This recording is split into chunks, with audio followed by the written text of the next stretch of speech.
Es un gusto saludarlos nuevamente y agradecerles por estar con nosotros en un repaso más, el número 13 de la lección de escuela sabática.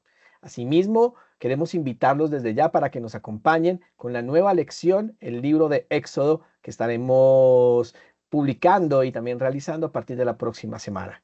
Dios los bendiga y quiero invitarlos entonces a que tengamos una palabra de oración para iniciar con este repaso, el último de este trimestre, alusiones y símbolos para entender la profecía. Oremos.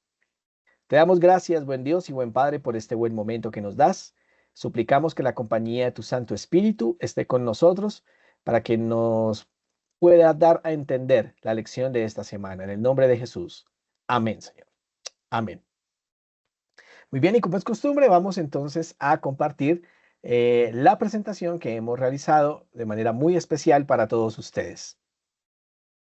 Y nos dice el versículo de memoria. Y él le respondió: soy hebreo y temo al Señor, Dios de los cielos, que hizo el mar y la tierra. Este versículo lo encontramos en Jonás capítulo 1 y el versículo 9, un versículo muy importante que toma relevancia en este último estudio, porque así como Jonás eh, notificó, mostró, dijo a qué Dios estaba sirviendo, a qué Dios teme, así debemos hacer cada uno de nosotros. Así que vamos entonces a ver que las historias de Jonás, la caída de Babilonia y el ascenso del rey Ciro nos dan elementos útiles para entender detalles que pasarán en los últimos días y es lo que estaremos examinando en nuestro estudio de hoy. Así que es de suma importancia que tengamos esto muy en cuenta para la lección de la escuela sabática. Así que vamos entonces con la primera parte de nuestra lección, el profeta renuente, hablando de Jonás. Cuando vemos precisamente nuestro versículo que habla de Jonás, dice lo siguiente, porque como estuvo Jonás en el vientre del gran pez, perdón, 3 días y 3 noches, así estará el Hijo del Hombre en el corazón de la tierra 3 días y 3 noches.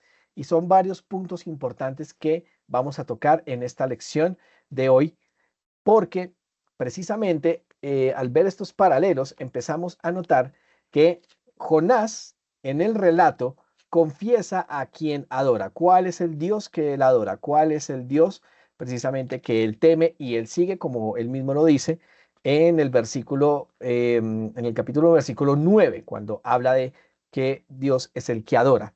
Así que muy importante porque esto está relacionado con el mensaje del primer ángel y este mensaje del primer ángel está relacionado con ese pueblo remanente, cuando en el mensaje del primer ángel se insta a adorar a aquel que hizo el cielo, el mar y las fuentes de las aguas. Así que es importantísimo que esto lo tengamos en cuenta. Ahora, habla también de en el tiempo en el que Jonás está en el gran pez, en el vientre del gran pez, que habla de 3 días y 3 noches. Y cuando Cristo en el Evangelio de Mateo, el capítulo 24, habla de que el Hijo del Hombre también estará en el vientre del gran pez 3 días y 3 noches, precisamente está hablando del tiempo que pasó en la tumba. Ahora, hay algo muy importante aquí, muy importante, que es necesario que todo lo tengamos en cuenta. Y es que cuando Jesús está diciendo estas palabras, está hablando en un modismo del idioma hebreo, que no necesariamente implica que el tiempo exacto en que estuvo en la tumba fue de 72 horas. Habla de 3 días y 3 noches, pero el modismo, la forma como se usa esta expresión en el idioma hebreo, no está hablando de 72 horas exactas. Ahora, hay personas que llegan con las interpretaciones de que tienen que ser 72 horas exactas y por ende sacan interpretaciones de que Jesús no murió el viernes, sino que en realidad murió el miércoles, para que se cumplan estas 72 horas. O las que he escuchado por ahí en algunos debates en los que he participado en el TikTok, que esas 72 horas empezaron a correr a partir del momento de la Santa Cena.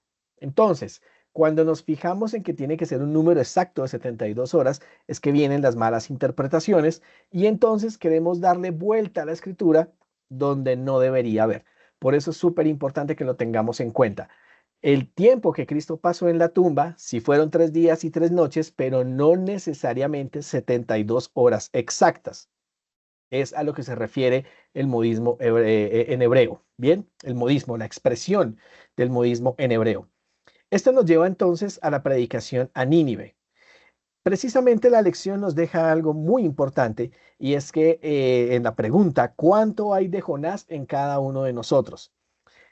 La predicación de Nínive es sumamente importante, sumamente importante.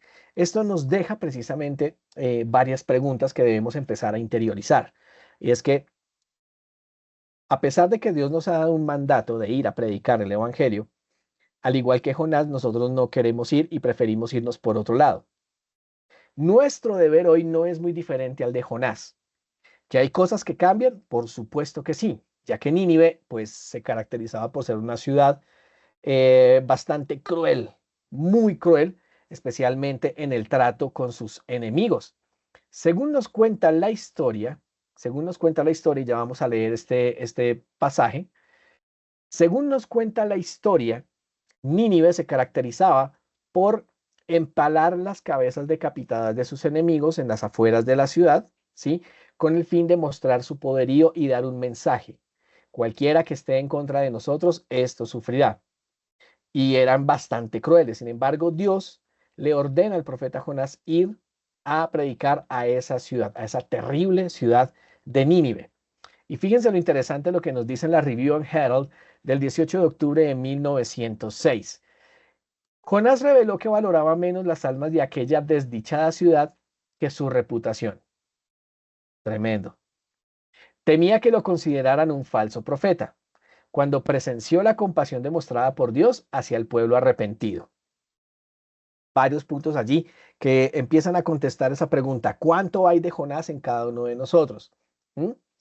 Valorar menos una vida por el hecho de dónde es o de dónde proviene o qué tan pecador es o no es, sencillamente para cuidar una reputación o cuidar alguna otra cosa, eh, Dios lo tiene en cuenta. Es como decir, oye, sí, todos pueden ser salvos, todos son bienvenidos a la mesa del Señor. En ese orden de ideas, eh, Jonás sabía muy bien que si ese pueblo se arrepentía, Dios era misericordioso para perdonarlos y restaurar esas vidas. ¿Mm? Sigue diciendo, cuando Jonás vio que el Señor ejercía sus atributos compasivos al perdonar a la ciudad que había corrompido sus caminos ante él, debería haber colaborado con Dios en su designio misericordioso, pero perdió de vista los intereses del pueblo. Una vez más se dio a sus sentimientos y como resultado no se afligió al pensar que un número tan grande de personas debía perecer porque no se les había enseñado a hacer el bien. Importantísimo porque miren, hay una gran cantidad de personas que no saben, no conocen.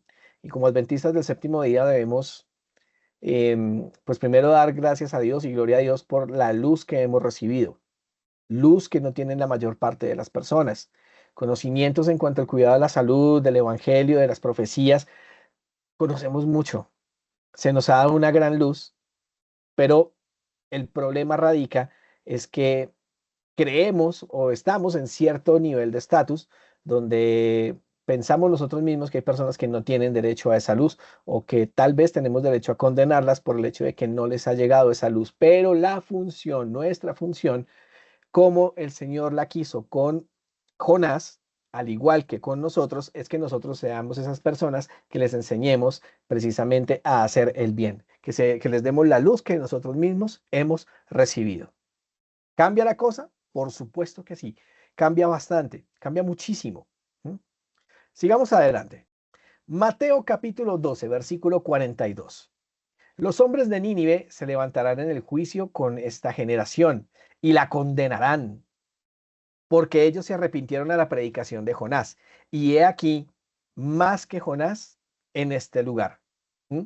Y es tremendo este versículo porque lo que Jesús está diciendo es que las personas que se arrepintieron en aquel tiempo se levantarán para condenar a aquellos que actualmente no se quieren arrepentir. Y hay una frase allí que quise colocarla y es que precisamente es hoy, siendo el día hoy, e inclusive ya en lo último de este tiempo, muchos de los que están allá se arrepentirán más rápido que nosotros. y ellos tomarán muchos lugares que están hoy ocupados por muchos adventistas nominales, como lo nombra la señora White. Es muy importante que tengamos esto en mente. Si hay algo que el enemigo quiere es que no nos arrepintamos sinceramente de nuestros pecados, a fin de que nos perdamos. ¿Mm? Pero también quiere meternos la idea de que somos un club algo exclusivo y que de esa manera, pues, no hay por qué entonces arrepentirnos o buscar el arrepentimiento y el perdón de nuestro Dios. Es algo tremendo que tenemos que ponerle mucho cuidado. Yendo a la siguiente parte de la lección, vamos a ver el tema de la obra de arrepentimiento. Seguimos con la historia de Jonás. Jonás capítulo 3, versículos 5 y 8 nos dice lo siguiente. Los hombres de Nínive creyeron a Dios y proclamaron ayuno y se vistieron de cilicio desde el mayor hasta el menor de ellos. Sigue diciendo, versículo 8, sino cúbranse de cilicio hombres y animales y clamen a Dios fuertemente y conviértanse cada uno de su mal camino, de la rapiña que hay en sus manos. Dos puntos importantes que los subrayé allí o los coloqué en número rojo, perdón, en color rojo. Primero, creyeron a Dios. Hay una gran diferencia y siempre lo he dicho en todas mis prédicas, especialmente en los temas para jóvenes que he tenido en varias iglesias y en varios colegios. Y es que una cosa es que usted crea en Dios y otra cosa muy diferente es que usted le crea a Dios. Son cosas diferentes. Y entonces dice que los hombres de Nínive, de aquella ciudad que era terrible, que trataba muy mal a sus enemigos, que sabían que hacían las cosas mal, dicen que le creyeron a Dios. Cosas diferentes. Le creyeron a Dios, le creyeron a su mensaje, le creyeron a su misericordia, le creyeron a su perdón. Y hay unas consecuencias de eso, y es que proclaman ayuno, se visten de cilicio, que era como un símbolo de humillación, de autohumillación, ¿sí? Y eso era para humillarse delante del Señor, delante de Elohim, del Dios de Abraham, Isaac y Jacob. Y entonces luego viene el rey. Viene el rey, él recibe ese mensaje y decide proclamar ayuno en todo el pueblo, en toda la ciudad, y dice estas palabras: clamen a Dios fuertemente, conviértanse cada uno de su mal camino y de la rapiña que hay en sus manos. El evangelio también es eso. El evangelio no solo implica que Jesús murió, claro que sí, implica, y es la parte más importante, que si Jesús no hubiera resucitado, pues vana sería nuestra fe. Pero el evangelio también implica que Dios te confronta con tu pecado, implica que Dios te, te insta, te invita a que eh, conviertas ese mal camino, a que nos convirtamos de ese mal camino, a que abandonemos las cosas que tenemos acariciadas, ¿sí? Los pecados acariciados, los pecados arraigados. Eso también es el evangelio. Y es un llamado que Dios nos hace precisamente para que podamos o hagamos esa conversión real. Y esto es lo que el rey de Nínive entonces proclama a todo el pueblo. Y el pueblo lo hace. Y fíjense lo que dice el versículo 10. Y vio Dios lo que hicieron, que se convirtieron de su mal camino y se arrepintió del mal que había dicho que les haría y no lo hizo. Y dos puntos importantes que están en diferentes colores. Primero, Dios ve qué fue lo que hicieron. Dios vio que el arrepentimiento de todas estas personas era un arrepentimiento genuino.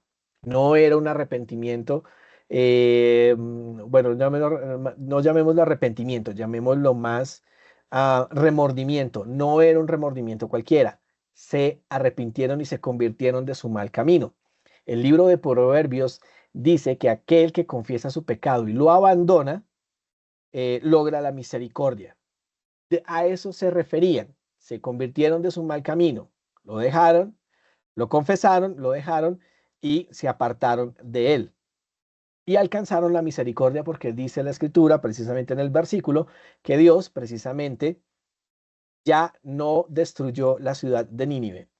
Claro está que conforme al pasar del tiempo y las generaciones, pues esta ciudad volvió a sus malos caminos y finalmente pues fue destruida posteriormente por Nabucodonosor, ¿sí? Quien terminó por destruir esa ciudad y apropiarse de ella. Así que es muy importante este punto. Dios ve si nuestro arrepentimiento es genuino o meramente es remordimiento.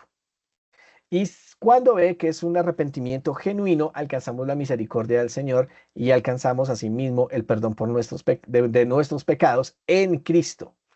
Clave, en Cristo. Este es un punto importante que debemos tener en cuenta.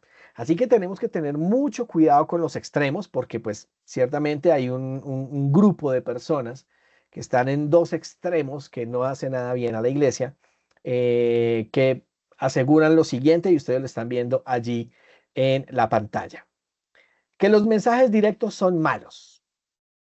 Son personas que dicen, hermano, esos mensajes duros no van a unir a la iglesia, sino que estos mensajes antes lo que van a hacer es separarla.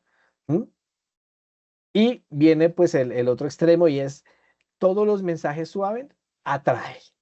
Los mensajes suavecitos son los que más atraen. Hay que hablarle a la juventud con mucho tacto, porque esta generación de cristal se ofende por todo, entonces no podemos decirle lo malo. Hay que hablarles bonito para que estén y permanezcan en la iglesia. Este es un extremo al que no podemos llegar. Es mejor ser políticamente correctos. ¿Qué quiere decir eso de ser políticamente correctos? Básicamente ocultar verdades para no ofender y mantener el status quo, mantenernos ahí como todos en las bancas y en las sillas para que nadie se vaya. Sí, mejor políticamente correcto. ¿Mm? Nunca nombrar, y estamos hablando del caso de la Iglesia Adventista del Séptimo Día, nunca nombrar a la señora Ellen G. White o a la señora Elena G. de White. Jamás la nombren, nunca pongan un libro de ella, es para evitar entonces que cuestionen y que se vayan. Gravísimo error, no podemos hacer eso, no podemos hacer eso. Y cuando hacemos eso, entonces estamos negando mucha bendición a muchas personas porque estamos negando los mensajes que necesitamos para este tiempo. Así que hay que tener mucho cuidado con los extremos. ¿Mm? Politically incorrect, dicen por ahí o me dijeron por ahí alguna vez. Bien, así que voy a compartirles 8 conclusiones de la historia de Jonás, específicamente del capítulo 3. Miren, Dios es un Dios que da segundas oportunidades. No porque una persona haya caído o una persona se haya tropezado, quiere decir que se haya perdido para siempre. ¿Mm? Todos necesitamos un poco de ayuda y Dios es un Dios que da segundas oportunidades. Siempre da segundas oportunidades. Mientras la gracia esté abierta, Dios es un Dios de segundas oportunidades. Pero el diablo quiere meterte en la cabeza que no es así, que ya estás perdido. Pero no estás perdido. No estás perdida. No todo está perdido. ¿Mm? Dios es quien da el mensaje. Entonces Dios le da el mensaje al profeta y el profeta debe ir entonces a la ciudad de Nínive a dar ese mensaje como debe ser. ¿Sí? El autor del mensaje es Dios y envía mensajeros. Así mismo hace para este tiempo. Dios tiene claramente un mensaje para este tiempo y ordena a sus siervos ir a dar ese mensaje. ¿Mm? Entonces entrega ese mensaje de advertencia, es un mensaje de justicia, es un mensaje de juicio que todo el mundo tiene que oír. No siempre tiene que ser algo lindo, ligero, no siempre tiene, no. Fíjense que muchas personas piensan que por el mensaje fuerte la gente de Nínive no se iba a convertir, pero cometieron un grave error. Al evangelio usted no le puede añadir, ¿sí? Tampoco le puede quitar. No endurezca el mensaje, tampoco lo suavice. Delo tal cual como es. El mensaje hay que darlo tal cual como está escrito, tal cual como fue ordenado por Dios. Y los resultados, dejémoselo a Dios. No nos pongamos como jueces para decir, este mensaje sí sirve, este mensaje no sirve, que generalmente lo hacemos. Demos el mensaje tal cual está. Y los resultados dejémoselos a Dios. Fíjense la historia de Nínive. Una ciudad terrible, se pensaba que nadie se iba a convertir, pero fue una ciudad completa la que se convirtió, porque la transformación puede ser posible a través del poder de Dios, a través del poder del Espíritu Santo. Toda transformación puede ser posible. El peor de los criminales puede llegar a ser un excelso siervo de Dios. ¿Mm? Todo cambio es posible y el cambio comienza por los laicos. Y a veces como miembros laicos esperamos a que las demás personas cambien primero para luego decir, bueno, yo cambio. Ah, es que si esta persona yo no cambio. Miren, el cambio empieza por nosotros los que conocemos y estamos en el Evangelio. ¿Sí? Le decía a una persona que amo con todo el corazón, mira, el cambio empieza por mí. Mi papá no va a cambiar. Tal vez mi mamá no va a cambiar. mucho menos mi hermano vaya a cambiar. Pero aquí el que tiene que empezar a demostrar un cambio soy yo, porque yo soy el que me proclamo hijo de Dios y me proclamo seguidor de Cristo y me proclamo dentro de la fe adventista. El cambio empieza por nosotros los laicos para que los demás también vean ese cambio. ¿Mm? Otra conclusión importante es que el arrepentimiento personal es el inicio para el ministerio. No necesariamente tenemos que esperar a que toda la iglesia se arrepienta, porque tal vez no pase, tal vez nunca pase, como pueda que sí. Pero no podemos esperar ese momento. El arrepentimiento personal inicia un ministerio. Cuando hay un arrepentimiento verdadero, personal, bueno, es más sencillo ir a proclamar esas buenas nuevas del Evangelio. Y finalmente, la última conclusión es que Dios es misericordioso. Gloria a su nombre. Eso nos lleva a la siguiente parte de la lección, la fiesta de Belsasar. La fiesta de Belsasar.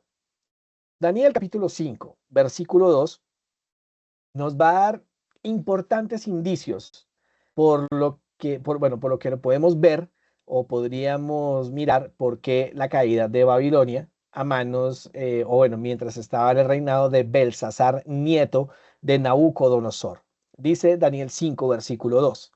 Belsasar, con el gusto del vino, mandó que trajesen los vasos de oro y de plata que Nabucodonosor, su padre, había traído del templo de Jerusalén, para que bebiesen en ellos el rey y sus grandes, sus mujeres y sus concubinas. Y dirán ustedes, ¿cuáles son esos puntos? ¿Qué tiene que ver esto con la caída de Babilonia? Hay varios puntos que vamos a mirar de aquí en adelante y también una cita del famosísimo padre de la historia, Heródoto, muy importante que nos deja ver o nos va a permitir visualizar qué fue lo que pasó y por qué vino la caída de Babilonia. ¿Qué tiene que ver el vino? ¿Qué tiene que ver el hecho de que alguien pagano tomara las cosas sagradas para cosas normales o profanas? Bien. Daniel capítulo 5, versículo 5, nos dice lo siguiente. En aquella misma hora aparecieron los dedos de una mano de hombre que escribía delante del candelero sobre lo encalado de la pared del Palacio Real, y el rey veía la mano que escribía. Y estamos allí viendo una representación de cómo pudo haber sido esa, esa escritura. ¿Mm? Mene, mene, tekel, uparsin. Ahora, ¿cuáles son esas 5 lecciones? Vamos a volver al primer versículo, lo vamos a volver a leer. Dice, Belsasar, con el gusto del vino, mandó que trajesen los vasos de oro y de plata y que Nabucodonosor, su padre, había traído del templo de Jerusalén, para que bebiesen en ellos el rey y sus grandes, sus mujeres y sus concubinas. ¿Y cuáles son esas 5 lecciones espirituales? Miren, el vino hace perder el juicio. Belsasar estaba en tremenda fiesta, estaba en tremenda bacanal y estaba embriagado, mucho vino, y el vino hace perder el juicio. Eso nos llevaría entonces, si lo vamos a poner en un tema escatológico, Apocalipsis 17, cuando habla que la gran ramera tiene en su mano una copa llena de vino, vino que simboliza las falsas doctrinas. Y esas falsas doctrinas hacen perder el juicio, por lo cual muchas personas no saben en qué momento estamos viviendo, qué momento de la historia importante. Eso mismo pasó en Babilonia. ¿Mm? Mezclar lo santo con lo profano no es buena idea. Ezequiel 44 y el versículo 23 dicta de la siguiente manera. Enseñarán a mi pueblo a discernir entre lo santo y lo profano, y les enseñarán la diferencia entre lo puro y lo impuro. Y este mensaje que les dio precisamente el Señor a los líderes corresponde a una responsabilidad grandísima y una responsabilidad tremenda. Todos los que somos líderes de iglesia estamos en una responsabilidad de enseñar la diferencia entre lo que es santo y lo que es profano. Ahora, profano no necesariamente significa algo malo. Profano es simplemente algo de uso común, ¿sí? Algo de uso común. La tienda de la esquina es de uso común, el taller de autos es algo de uso común, ¿sí? Pero lo que Dios o lo que Belsasar había usado para tomar el vino con él, sus grandes, sus mujeres y sus concubinas, eran objetos sagrados, eran objetos que habían sido separados y ungidos para una única labor y eran solo para el Señor. Entonces es algo similar como cuando uno, voy a meter en camisa de 11 varas, cuando uno mezcla música de uso común y le pone letra cristiana. mezclar lo santo con lo profano. ¿Mm? Entonces usted toma cierta música, le coloca letra cristiana. ¿Usted cree que automáticamente eso lo convierte en una música de oración cristiana? Por supuesto que no. Y puede abrirse aquí un debate con respecto a eso, pero quiero darles un pequeño ejemplo. Un pequeño ejemplo. Mezclar lo santo con lo profano no es bueno. No es una buena idea. Y precisamente Dios hace esta exhortación en Ezequiel 44 y el versículo 23. Enseñarán a mi pueblo a discernir entre lo santo y lo profano y les enseñarán la diferencia entre lo puro y lo impuro. La otra lección espiritual que podemos extraer de aquí es que conocer la historia evitará que cometamos los mismos errores. Belsasar conocía muy bien la historia de Nabucodonosor, su abuelo, aunque aquí lo llaman su padre, pero en realidad es su abuelo. ¿Mm? Él conocía exactamente que la soberbia lo llevó a que se convirtiera en una bestia. Él conocía toda la historia. La Biblia, precisamente en la primera carta a los Corintios, capítulo 10, dice que toda la historia fue consignada por escrito y nos sirve para nosotros, para los que estamos en ese tiempo, como ejemplo, ¿sí? Para los que estamos en los últimos días. Conocer la historia evitará que cometamos los mismos errores. Y precisamente otra lección espiritual es que la soberbia lleva a la apostasía. Es muy sencillo. Cualquier soberbio se vuelve apóstata. Ahí tenemos el ejemplo de Lucifer, ahí tenemos el ejemplo también de Saúl. Son muchos los ejemplos que hay en la escritura con respecto a eso. ¿Mm? Y la última lección espiritual que podemos extraer de esta historia es cuando Daniel precisamente le da la interpretación de aquella escritura y le dice por último, pesado ha sido en balanza y ha sido hallado falto.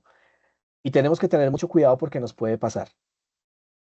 Podemos, podemos ser puestos en balanza y ser hallados faltos delante del Señor. Por nuestra soberbia, porque queremos mezclar lo santo con lo profano, porque precisamente nos encanta el vino de Babilonia, ¿sí? Nos encanta mezclar una cosa con la otra, y eso no nos permite ver en qué tiempo estamos. Y cuando llegue precisamente el Señor, no estemos apercibidos y seamos hallados faltos delante de Él. Así que, como lo decía anteriormente, y aquí vamos a ampliar un poco más, el problema no era que Belsasar no tuviera información o no conociera la historia. Él conocía todo lo que pasó con Nabucodonosor. Él supo lo que pasó en Daniel capítulo 3 con la estatua de oro. Él supo precisamente qué pasó, lo que narra en Daniel capítulo 4 cuando Nabucodonosor en su soberbia, cuando dijo, yo construí todo esto, gracias a mí es que tenemos todo esto, que fue pues su corazón convertido como el de una bestia y que tuvo precisamente que reconocer al Dios del cielo, al Dios de Abraham, Isaac y Jacob. Él supo todo eso, él sabía la historia. Al final del tiempo muchos van a conocer la historia, todos van a conocer la historia. Pero ¿cuál fue el verdadero problema? El verdadero problema era la dureza de su corazón y cómo el vino terminó por llevarlo a tomar decisiones que desafiaron a Dios abiertamente. Hay que tener mucho cuidado con el vino. Y no hablo del vino literal. Bueno, también, pero hay que tener mucho cuidado con el vino espiritual. Esto nos lleva a la siguiente parte de la lección, donde nos habla de el secamiento del Éufrates. Súper importante el secamiento del Éufrates. Y esto es lo que nos dice Herodoto. Herodoto en su libro Las Historias, de la página 94, traducido por el señor Tom Holland. No, no es Tom Holland el actor, es un respetado historiador y también traductor que hizo esta traducción al inglés de los escritos de Heródoto. Y en la página 94 nos cita lo siguiente, sumamente importante. Quienes vivían en el centro de Babilonia no tenían idea de que los suburbios habían caído, pues era una época de fiesta y todos estaban entregados a la danza y los placeres. Cuando Herodoto habla de esto, podemos enlazarlo con Daniel capítulo 5. Daniel capítulo 5 habla de una gran fiesta, un enorme banquete, y cuando vino precisamente la destrucción de Babilonia a manos de de Darío, a manos de Darío, todos estaban enfiestados, todos estaban ebrios de mucho vino, no se dieron cuenta cuando entraron por la ciudad, ni mucho menos cuando se secó el Éufrates. No se dieron cuenta. Fíjense lo importante, por el vino, la fiesta, la búsqueda de placeres, no se dieron cuenta cuando llegó Darío a secar el río Éufrates, que era, pues, digamos, el máximo poder de Babilonia, porque ellos tenían agua ilimitada, recursos de agua ilimitada. No se dieron cuenta cuando les vino la destrucción encima, a causa del vino y la búsqueda de placeres. ¿Mm? Entonces aquí vemos un paralelo final, muy importante, paralelo final. El mundo entero hoy está embriagado por el vino. Y no hablo del vino literal, hablo de un vino espiritual. Un vino espiritual donde en unas partes dicen que usted no es salvo, perdón, que usted no está bajo la ley, sino bajo la gracia. Otro donde usted le dicen que las profecías tienen un cumplimiento demasiado futuro, indeterminado, es imposible conocer, por ejemplo, cuándo va a venir la bestia o el falso profeta. Este vino de Babilonia también le dice usted que hay que bautizar a los niños, le dice usted que el alma es inmortal, le dice usted que el sábado ya no hay que guardarlo. Le dice usted, por ejemplo, en algunos casos que no importa su pecado, Dios lo va a salvar en sus pecados. Es una cosa muy diferente de salvarlo de sus pecados a salvarlo en sus pecados. Otros, por ejemplo, como el arrianismo, que dice que Jesús resucitó en un cuerpo espiritual, no en un cuerpo físico, sino en un cuerpo espiritual. En fin, todo eso es Babilonia, todo eso corresponde al vino, todo eso corresponde a creencias y cosas que por las cuales la gente está embriagada y por lo tanto no sabe ni para dónde coger ni por dónde agarrar, ¿sí? El mundo entero está embriagado con el vino de Babilonia. La única manera que usted pueda salir de Babilonia es a través de la Biblia, a través de un estudio juicioso. ¿Mm? Es un mundo que precisamente está empecinado en mezclar lo santo con lo profano. Es un mundo donde a todo lo malo lo quieren llamar bueno y a lo bueno lo quieren llamar malo. Donde todo el mundo, porque le dé cierta connotación cristiana a cosas que no lo son, ya automáticamente las vuelven santas. No funciona así. ¿Mm? Pero la gente, y es algo importante, la gente tiene la información y conoce que Jesús va a venir por segunda vez. Todos saben eso. La mayor parte de las personas, excepto pues ya bebés muy chiquitos que no tienen pues conciencia, pero el resto, todo el mundo ha conocido, ha escuchado de una u otra manera, sea por las predicaciones, sea por algunos pasajes o películas también en la televisión, en el cine. Todo el mundo está apercibido de que Jesús volverá por segunda vez. Todos conocen la historia, ¿m? Pero la gente va a preferir endurecer su corazón al final. No habrá persona que no conozca acerca de los 10 mandamientos que están en la Biblia, cómo están en la Biblia. Que uno de ellos habla del sábado, precisamente como día de reposo, pero la gente va a preferir endurecer el corazón, como pasó con Nabucodonosor en su momento y como pasó con Belsasar, que le trajo precisamente la derrota, la gran derrota y finalmente la muerte. ¿Mm? Así que es un paralelo muy, muy importante. Fíjense lo que nos dice el Señor Jesucristo, Mateo 24, versículos 42 y 43. Velad pues, porque no sabéis a qué hora ha de venir vuestro Señor. Sabed esto, que si el padre de familia supiese a qué hora el ladrón habría de venir, velaría y no dejaría minar su casa. Muy importante. ¿Por qué son importantes estas profecías? Porque nos permiten estar apercibidos de qué es lo que está pasando y qué es lo que viene. Esto de los rumores, estos de guerras, rumores de guerras, todo lo que está pasando a nivel mundial en este momento, el decaimiento social, que Jesús lo llama el enfriamiento del amor, ¿sí? Por causa del enfriamiento sí, por causa del enfriamiento del amor, pues básicamente todo el mundo anda en una especie de anarquía, ¿sí? El aumento de la maldad hará que el amor se enfríe, precisamente también terremotos. Todo lo que está pasando nos deja percibidos de qué son las cosas que se nos vienen, qué es lo que está pasando, cuál es ese acontecer y nos dice que Jesús está más cerca. Todo el mundo lo escuchará, pero no todos se convertirán. En su momento, Belsasar no supo en qué momento estaba, vino precisamente El rey Darío acabó con ese reino, lo mató a él. Así pasará con muchos al final. Con muchos pasará al final. ¿Mm? Y entonces nos lleva a nuestra última parte de la lección. Ciro, el ungido. Allí coloco la palabra Mesías. Entonces, en ese orden de ideas, hago allí una fe de ratas. No fue Ciro quien secó el Éufrates, fue Darío quien secó el río Éufrates. El río Éufrates precisamente mostraba la gran potencia que era Babilonia en su momento. Al secarse el Éufrates, se le quitó su poder. Ya lo vamos a ver al final. Se le quitó su poder y por ende fue más fácil que Darío, el Medo, entrara y acabara con Belsasar. Isaías capítulo 45, versículo 1. ¿Por qué es importante resaltar el hecho de que la palabra ungido significa Mesías? ¿Por qué Ciro fue llamado por Dios ungido? Fue su Mesías. Ya lo vamos a ver.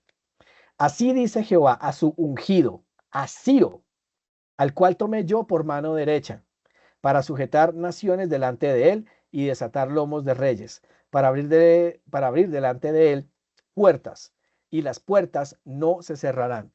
Isaías capítulo 45 y el versículo 1. Pero ¿por qué llamó Dios a Ciro Mesías o ungido? Bueno, eso tiene su explicación en su contexto cultural, en su contexto temporal. Ciro también fue llamado Rey de Reyes o el Gran Rey. Pero fíjense lo que nos dice el comentario bíblico adventista con respecto a esto. El título ungido del hebreo Mashiach, ¿sí?, de donde proviene la palabra Mesías, era aplicado por los hebreos tanto al sumo sacerdote como al rey. Entonces, lo primero que tenemos que entender es que la palabra Mashiach o la palabra Mesías no era de uso exclusivo solo para ese gran rey que vendría, sino que fue utilizada para el sumo sacerdote y fue utilizada también para el rey de Israel, ¿no?, en su contexto temporal. Sigue diciendo el comentario. Los escritores de la antigüedad hablan de Ciro como de un hombre de singular nobleza y rectitud de carácter. Pero ¿por qué Dios lo llamó mi ungido? ¿Por qué lo llamó mi Mesías? Pues bueno, eso tiene una explicación también histórica y es por el hecho de que él tenía que hacer una obra muy importante que asemejaría a la obra que Cristo está a punto de realizar con su pueblo. Ahora, ¿cuáles son las similitudes y diferencias entre Nabucodonosor de Babilonia y Ciro, el rey de Persia? ¿Mm? Similitudes. Ambos fueron llamados por Dios para una obra específica. A Nabucodonosor lo llamó para que fuera quien ejecutara el castigo de la ira de Dios sobre su pueblo apóstata, sobre ese Israel apóstata, ¿sí?, que decidió olvidarlo, que decidió adorar a la creación y no al creador. Aparte de otras cosas terribles que hacían, terribles, ¿sí?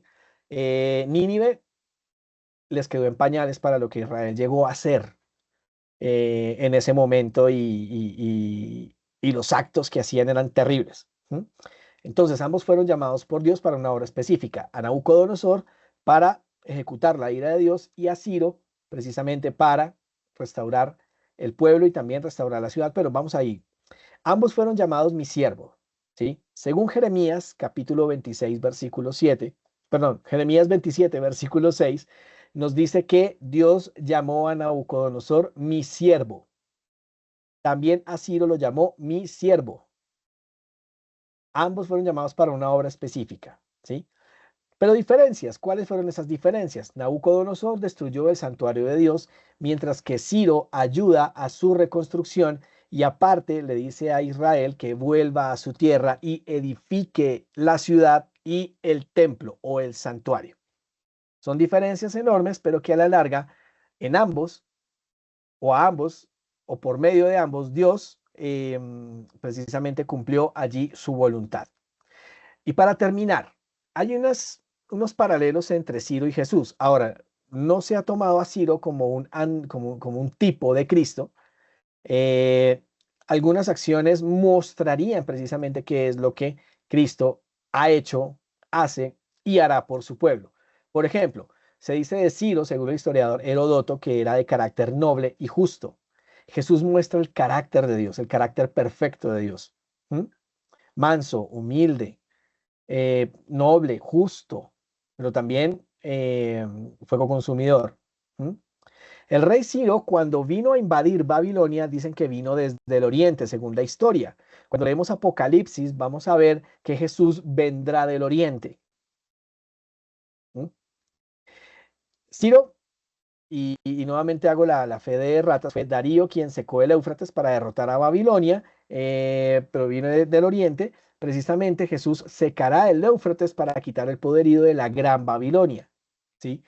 Según Apocalipsis 17 y el versículo 15 nos dice precisamente que el Éufrates se secó, ¿sí? Y más adelante se nos dice que esa gran ciudad o esa gran ramera se dividió se dividió en tres partes: el dragón, la bestia y el falso profeta, que es lo que compone la gran Babilonia. Apocalipsis 17:15 precisamente dice que esas aguas significan muchedumbres. O sea que cuando está hablando de que el Éufrates se seca, es que la gente dejará de apoyar a esa gran institución político-religiosa, ¿sí? Que dominará todo al final, como lo hizo durante 1260 años. A Ciro se le llamó Rey de Reyes. Jesús es el Rey de Reyes y Señor de Señores. Ciro liberó al pueblo de Dios de Babilonia.